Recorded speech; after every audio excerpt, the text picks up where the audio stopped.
Hər vaxtınız xeyir. Bu dəfə də maraq kəsb edən xəbərləri təqdim edəcəm. Məlumatlara keçməzdən əvvəl isə xatırladım ki, ən son xəbərləri daha operativ mənim Telegram kanalımda oxuya və izləyə bilərsiniz. Telegram kanalı artıq yenilənmiş ad və loqo ilə fəaliyyət göstərir.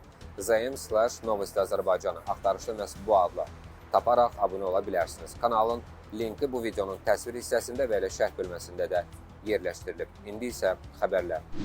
Məlum olduğu kimi, Rusiyada miqrasiya dəyişikliyindən sonra Rusiya vətəndaşları üçün Azərbaycanda da qalma qaydaları dəyişib. 2025-ci ilin yanvarın 1-dən etibarən Rusiya vətəndaşları Azərbaycanda artıq bir təqvim ili ərzində maksimum 90 gün vizasız qala bilərlər. Bu müddət bitdikdən sonra Rusiya vətəndaşları mütləq şəkildə ölkədən çıxmalı və yalnız müəyyən fasilədən sonra geri qayıda bilərlər. Bu dəyişiklik həm sərhəd nəzarətini gücləndirmək, həm də miqrasiya prosesini tənzimləmək məqsədi daşıyır.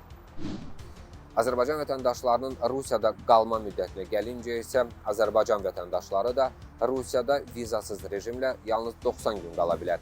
Bu müddət dolduqdan sonra ya ölkədən çıxmalı, ya da 7 iş günü ərzində miqrasiya qeydiyyatından keçərək rəsmi status qazanılmalıdır. Qeydiyyatçız qalmaq halında isə məlum olduğu kimi hüquqi problemlər və cərimələr qaçılmaz ola bilər. Bundan başqa bilirsiniz ki, biometrik və tibbi prosedurlar da qüvvədədir. Əgər Rusiyada işləmək və ya uzun müddətli yaşamaq istəyirsinizsə, sizdən foto, barmaq izi, eləcə də tibbi müayinədən keçmək tələb olunur. Bu əsasən patent, RVP və VNJ almaq istəyənlərə şamil edilir və Rusiyada artıq qeydiyyat prosesi bir çox şəhərlərdə elektron şəkildə aparılır.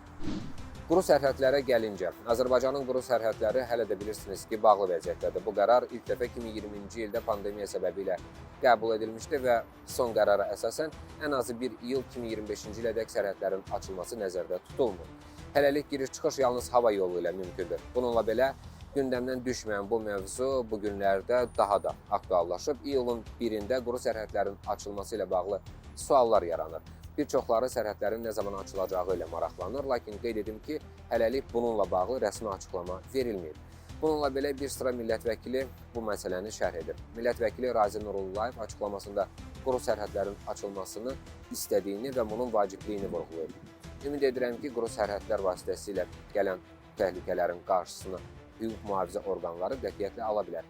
Bunun üçün dövlətimizin bütün imkanları mövcuddur. Statın sonu. Deputat qeyd edib ki, quru sərhədlər vasitəsilə az qala 700-800 min adam dolanışığını təşkil edirdi və o ümid edir ki, quru sərhədlərin açılması üçün tezliklə lazımi tədbirlər görüləcək. Bu arada isə qeyd edim ki, hazırda yalnız Naxçıvan-Türkiyə sərhədi fəaliyyət göstərir. Rəsmi rəqəm olmasa da bu keçid məntəqəsindən gündəlik 2-3 minə yaxın insanın keçdiyi deyilir. Bu keçid əsasən Türkiyəyə gedən və ya Naxçıvana dönən vətəndaşlarımız üçün aktiv, alternativdir. Yenidən miqrasiya mövzusuna qayıdaq. Məlum olduğu kimi, Rusiya giriş qaydaları dəyişir və 30 iyun 2025-ci il tarixindən elektron anket artıq məcburidir. Yəni 2025-ci ilin iyunun 30-dan etibarən vizasız rejimlə Rusiyaya gəlmək istəyən bütün əcnəbilər, o cümlədən ilə Azərbaycan vətəndaşları sərhədi keçməzdən əvvəl xüsusi elektron anket doldurmalı olacaqlar. Yəni artıq sabah bilet alım Rusiyaya gedim söhbəti yoxdur. Bu sistem artıq Daxili İşlər Nazirliyi tərəfindən təsdiqlənib və miqrasiya prosesinin daha şəffaf və nəzarətli şəkildə idarə olunmasını hədəfləyir. Bəs bu yeni qaydalar kimlərə aiddir? Bu tələb əsasən vizasız rejimlə Rusiya daxil olan ölkələrin vətəndaşlarına şamil olunur. Söhbət Azərbaycan, Ermənistan, Qazaxıstan, Özbəkistan, Qırğızistan, Tacikistan və sairə MDB ölkələrinin vətəndaşlarına, qısa müddətli səfər edən turistlərə, tədbirlərdə iştirak edənlərə və ya yaxınlarını ziyarət edənlərə şamil olunur. Bəs elektron anket necə və nə vaxt doldurulmalıdır? Anket Rusiya girişdən ən azı 72 saat əvvəl təqdim olunmalıdır. Rəsmi elektron platforma Gosuslugi portalı üzərindən bu sənəd doldurulur. Anketdə ad, soyad, doğum tarixi, pasport məlumatları, səfərin məqsədi, qalacağınız ünvan və giriş nöqtəsi daxil ediləcək. Anketi təqdim etdikdən sonra təsdiq kodu və ya QR kod şəklində sənəd əldə olunacaq. Bu sənəd sərhəd keçidində mobil və ya çap formatında təqdim olunmalıdır. Təcili hallarda istisnalar mümkündür. Məsələn, tibbi müalicə, dəfn və ya başqa zəruri səbəblərlə təcili səfər edən şəxslər üçün bu müddət minimum 4 saata qədər azaldıla bilər. Bunun üçün isə təsdiq edici sənəd mütləq təqdim olunmalıdır. Bəs anket doldurulmaması nə ilə nəticələnə bilər? Elektron anket təqdim etməyən şəxslər Rusiya sərhədindən geri qaytarıla bilər. Əgər məlumatlar qəsdən saxtalaşdırılıbsa, administrativ məsuliyyət və giriş qadağası da tətbiq oluna bilər. Çünki artıq anketin doldurulması sərhədi keçmək üçün rəsmi və məcburi prosedur hesab olunur. Ekspertlərin fikrincə, bu Rusiyaya daxil olan əcnəbilərin öncədən qeydiyyata alınması, miqrasiya axınının planlaşdırılması və təhlükəsizlik baxımından nəzarəti, inteqrasiya tədbirlərini və sosial yükləmənin tənzimləməsi, ən əsasisi əcnəbilərin hüquqi vəziyyətinin şəffaflandırılmasını nəzərdə tutur. Bu mövzuya dair qısa tövsiyəyə gəlincə isə qeyd edim ki, əgər Rusiya tez-tez səfər edirsinizsə və ya 2025-ci ilin ikinci yarısından planlaşdırırsınızsa, Goslugi portalından qeydiyyatdan keçin, Rusiya miqrasiya saytlarını izləyin və sözsüz ki, səfərdən bir neçə gün əvvəl elektron anketi doldurub təsdiqləyin. Quru sərhədlərlə bağlı daha bir xəbər. Bir sıra dövlət qurumları və ekspertlər deyir ki, quru sərhədlərin bağlı qalması turizmə mənfi təsir göstərsə də, bu istiqamətdə milli maraqlar ön planda saxlanılır. Milli Məclisin daha bir deputatı bildirir ki, quru sərhədlər pandemiya dövründə bağlanılır və karantin rejiminin müddəti uzadıldıqca bu məhdudiyyətlər davam etdirilir.